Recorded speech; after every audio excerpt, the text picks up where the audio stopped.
MacNeice House Audio presents The Boy Who Could See Demons by Carolyn Jess-Cooke.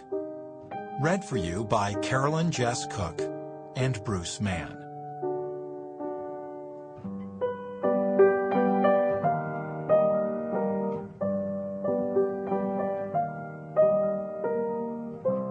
The greatest trick the devil ever pulled was to convince us all that he does not exist.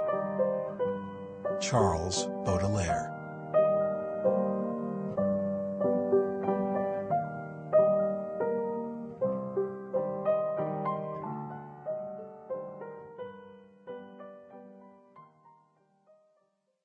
Chapter 1.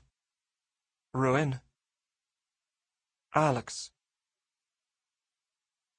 People look at me funny when I tell them I have a demon. Don't you mean you have demons? They ask, like a drug problem or an urge to stab your dad. I tell them no. My demon is called Ruen. He's about 5'3", and his favourite things are Mozart, table tennis, and rice pudding. I met Ruen and his friends 5 years, 5 months, and 6 days ago. It was the morning that Mum said Dad had gone, and I was at school. A bunch of very strange creatures appeared in the corner of the room, beside the canvas we'd made of the Titanic. Some of them looked like people, though I knew they weren't teachers or anyone's parents, because some of them looked like wolves, but with human arms and legs. One of the females had arms, legs, and ears that were all different, as if they had belonged to different people, and were pieced together like Frankenstein. One of her arms was hairy and muscly, the other was thin like a girl's. They frightened me, and I started to cry, because I was only 5. Miss White came over to my desk and asked what was wrong. I told her about the monsters in the corner. She took off her glasses very slowly and pushed them into her hair, then asked if I was feeling all right. I looked back at the monsters. I couldn't stop looking at the one who had no face, but just a huge red horn, like a rhino's horn, only red, in his forehead. He had a man's body, but it was covered in fur, and his black trousers were held up with braces that were made out of barbed wire and dripping with blood. He was holding a long pole with a round metal ball on top, with spikes sticking out of it like a hedgehog. He put a finger where his lips would be, if he had any, and then a voice appeared in my head. It sounded very soft and yet gruff, just like my dad's. "I'm your friend, Alex." And then all the fear left me, because what I wanted more than anything in the whole world was a friend. I found out later that Ruen has different ways of appearing, and this was the one I call the horn head, which is very scary, especially when you see it for the first time. Luckily, he doesn't appear like that very often. Miss White asked what I was staring at, because I was still looking at the monsters and wondering if they were ghosts, because some of them were like shadows.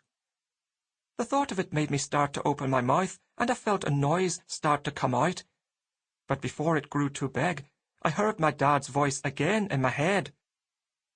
"Be calm, Alex. We're not monsters. We're your friends. Don't you want us to be your friends?" I looked at Miss White and said I was fine, and she smiled and said, "Okay," and walked back to her desk, but she kept glancing back at me with her face all worried.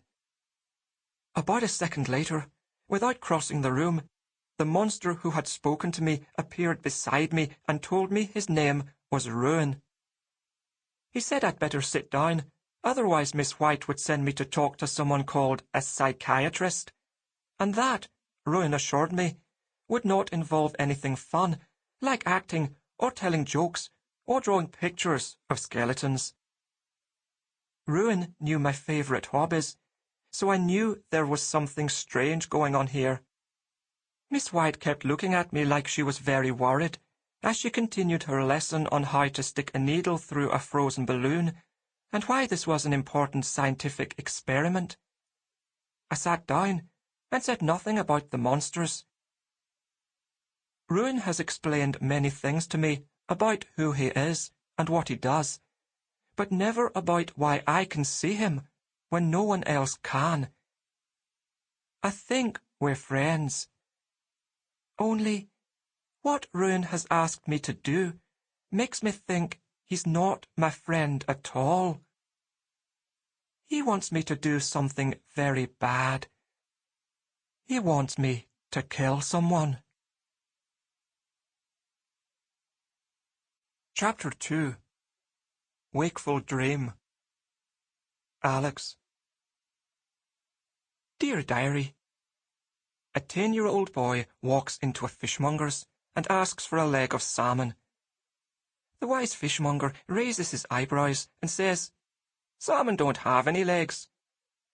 The boy goes home and tells his dad what the fishmonger said, and his dad starts to laugh.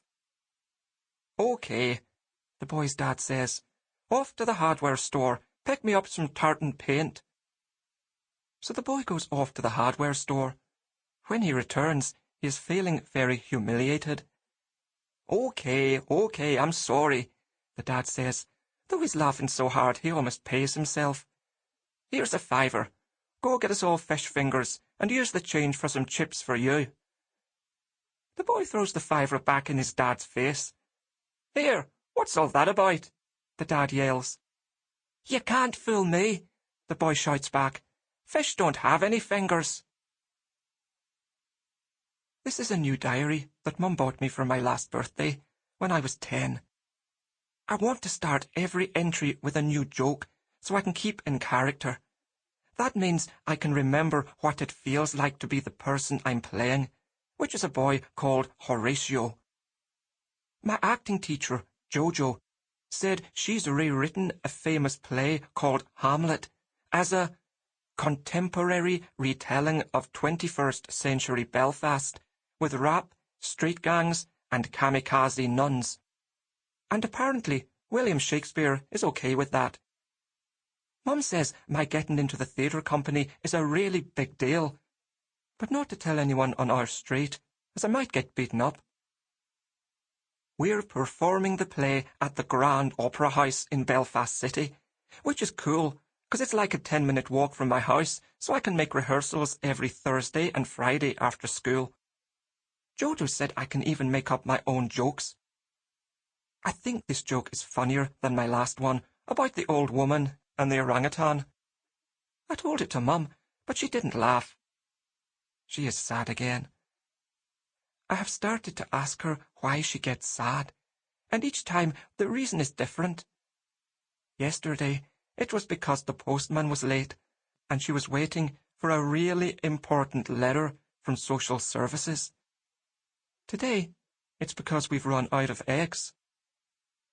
I can't think of a more stupid reason to be sad.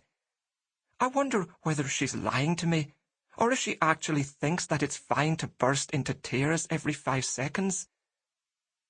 I think I'll ask her more questions about what the sadness is like. Is it because of my dad?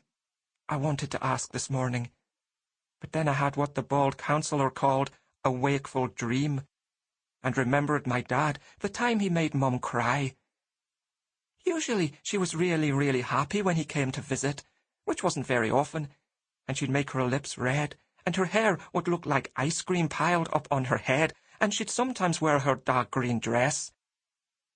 But there was this time that he came, and all she did was cry.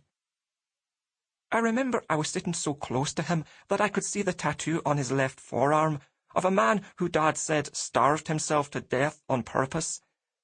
He was saying to Mum, "Don't give me that guilt trip," leaning across the kitchen sink to tap his cigarette into the sink. Always 3 taps. Tap, tap, tap. Aren't you always... Sample complete. Ready to continue?